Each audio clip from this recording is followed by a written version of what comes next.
السلام عليكم ورحمة الله، أهلا بيك. في الفيديو ده هكلمك إزاي تبيع منتجك الرقمي أو الكورس بتاعك أو البرنامج التدريبي بتاعك الغالي اللي ثمنه $100 أو 200 أو حتى $1000، ولكن بطريقة احترافية بيعية بتخلي العملاء يشتروا منك ويبنوا علاقة معاك طويلة المدى، يشتروا منك على المدى القريب والبعيد حتى لو بعد 6 شهور أو سنة أو حتى سنتين أو أكتر كمان. فالطريقة دي ناس كتير بتغفل عنها وناس كتير ما بتعملهاش. ليه؟ لأن الناس معتقدة إن أنت لما تعرض أي شيء على العميل بشكل مباشر هيشتريه منك، والكلام ده خطأ تمامًا. لمّا الناس بتعمل إعلانات على الرسايل، بتقول للعميل تعالَ على الرسايل اشتري مني كذا مثلًا، أو تعالَ اشتري منتج رقمي، والعميل ما يعرفوش، فبالتالي العميل هييجي على الرسايل يسأله سؤالين ويسأله على التفاصيل ويسيبه ويمشي. ولكن الموضوع ده خطأ تمامًا. الصح إيه؟ الصح إنك تشتغل عن طريق sales funnel احترافي يبيع لك الشيء اللي أنت عايزه، سواء كورس، منتج رقمي، أو أي كان هو إيه أنت عايز تبيعه. طيب الfunnel اللي إحنا هنتكلم عليه إيه؟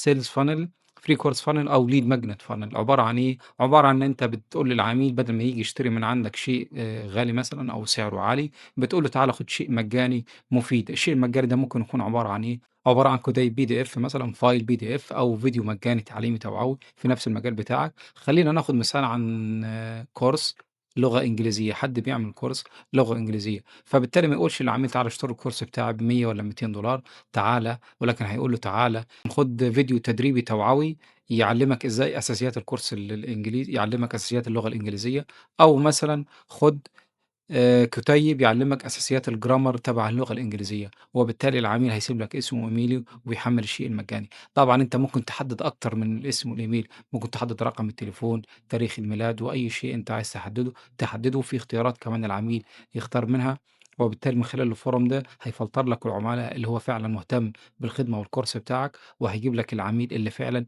مهتم بيك. وبعدين العميل هيخش في الdatabase تبعك، وبعدين دور الautomation هييجي بعدين وهنتكلم عنه. ولكن الموضوع بيبدأ إزاي؟ بيبدأ من صفحة زي دي بسيطة زي دي. أنا كنت عاملها لطبيب أسنان عندي علشان باخدم أطباء الأسنان في إن هم يبيعوا خدماتهم الغالية للعملاء تبعهم. وبالتالي العميل لمّا إحنا وهيخش على الصفحة دي هيضغط على الزر ده، هيلاقي إن هو مطلوب منه الاسم والإيميل. ليه؟ علشان خاطر ندّي له الشيء المجاني اللي إحنا وعدناه بيه. وليه هناخد اسمه وإيميله؟ هاقول لك. علشان تبني قائمة بريدية احترافية زي ما قُلت لك في أول الفيديو، تشتري منك بعد 6 شهور، بعد سنة، بعد أكتر كمان. في ناس بتشتري بعد أكتر من سنة منك.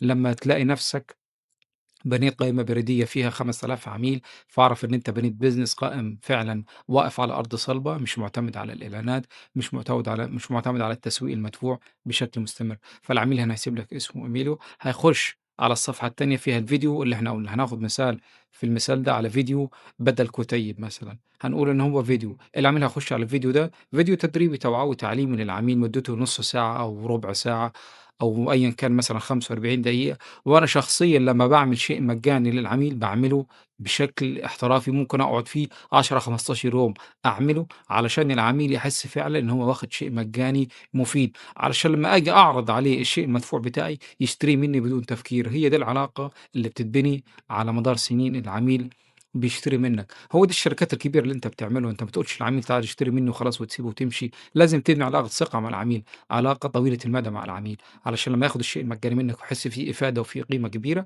بالتالي يحطّك في دماغه ويشتري منّك بمنتهى السهولة. ده الفيديو المجاني اللي أنت ممكن تعمله له. وحتى لو كُتيب برضه ممكن يبقى كتاب كويس، ولكن الفيديو بيبقى يُفضّل، لإن الكُتيب صعب جدًا حد يفتح ويقرأ الكتاب لإنه محتاج وقت، ولكن الفيديو أسرع في إن هو يجيب لك عملاء بشكل كبير. فبعد ما بيشوفه العميل بالتالي بيضغط على الزر علشان يروح على الخدمة الاحترافية بتاعتك اللي أنت عارضها وعاملها في صفحة إقناعية احترافية. أنت بتكتبها من خلال الذكاء الاصطناعي، أو أنت تكتبها بنفسك. حتى لو الذكاء الاصطناعي ما فيش أي مشكلة. يعني علاء الذكاء الاصطناعي بيكتب، أيوه الذكاء الاصطناعي بيكتب أحسن مني ومنك ومنه بشكل كبير، ما تستهونش بيه. لو أخدت النسخة المدفوعة مثلًا في ChatGPT أو Gemini أو Claude أو أي نسخة علشان تكتب صفحة بيعية زي دي، هيكتبها لك بأفضل. ولكن أنت ادّي له الorder الصح، الprompt الصح، علشان يبقى عارف هو هيعمل لك إيه، وأنت عارف أنت بتطلب منه إيه. الصفحة دي هي اللي بتزوّد معدل التحوّل معاك، وهي اللي بتخلّي العميل يشتري منك فعلًا. الصفحة دي بيبقى فيها تفاصيل المنتج والcourse بتاعك، بتعرضه على العميل بشكل شيك، بشكل احترافي، وبتخلّي العميل أنت الbusiness تبعك في نظر العميل business احترافي وممنهج ومنظم. فبالتالي أنت معدل التحول وأرباحك في الكلام ده هيزيد.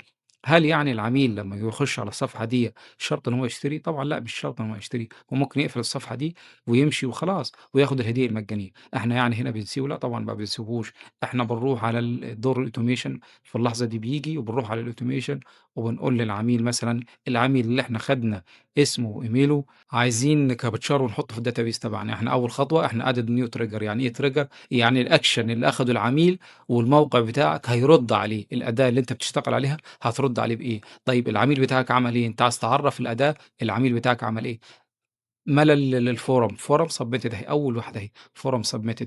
هل يعني مَلى الforum؟ طيب اسم الforum إيه؟ إحنا بنعمل filter. يعني أنت ممكن تسمي الfilter الtrigger ده بتاعك بأي اسم مثلًا. خلّينا forum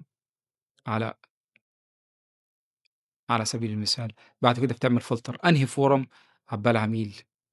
forum is أنا في كذا forum عندي هو اللي هو forum dentist. أنت بتختار الforum لإن ممكن يكون عندك أكتر من forum وأكتر من business وأكتر من فرع، فده كله فيه forums مثلًا على سبيل المثال. فالأداة مش هتعرف أنت عايز أنهي forum والعميل لمّا يعبّي هيروح فين. فأنت بتعرّف الأداة هنا الforum اللي هو dentist. أنت بتسمي الforum باسمه، وبعد كده أنت بتعمل save trigger.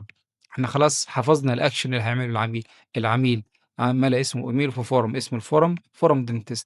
خلاص save الaction ده عندك. حلو الكلام، حلو الكلام. هنيجي بعد كده على الخطوة اللي بعده. هنعمل إيه للعميل ده؟ هنحط عليه tag edit tag edit contact tag. هتخلّي العميل ده متعلّم بعلامة. حلو الكلام. هاقول لك دلوقتي إزاي يتعلّم. يعني العميل هنسميه اسم مثلًا الناس اللي سجّلت في forum طِب الأسنان. أنت ممكن تحط اسم جديد عادي ما فيش أي مشكلة، ممكن تسمي tag باسم جديد وتعمله.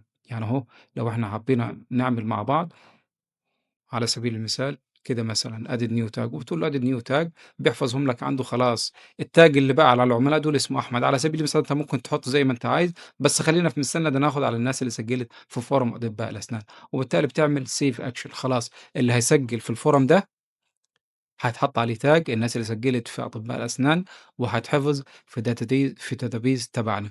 بعدين أنت بتروح نازل عليه تاني بالإيميل بتاعك الأولاني اللي هو ال التعريف. أنت بتقول له شكرًا إن أنت اشتركت معانا وبتعرّفه بنفسك والbusiness بتاعك، وبتقول له شكرًا إن أنت بقيت جزء من مجتمعنا. الموضوع سهل وبسيط ما تعقّدهوش خالص، وأي أداة all in one هتعمل لك الكلام ده. الأداة اللي أنا باشتغل عليها اسمها Go High Level. دي أداة رائعة، لو أنت عايز أي معلومات عنها اكتب لي تحت في التعليقات وأنا هاساعدك إن شاء الله. ولو عايز تعرف أي شيء أو أساعدك فيه بشكل مجاني تمامًا اكتب لي تحت وأنا إن شاء الله هاساعدك.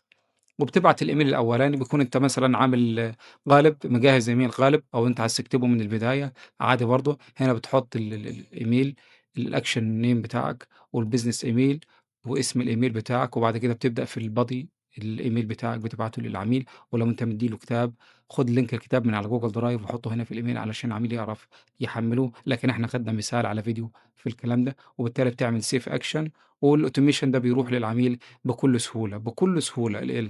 الموضوع مش معقّد خالص، بس أنا عايز ألغي لإن أنا مش عايز أعمل الكلام ده دلوقتي.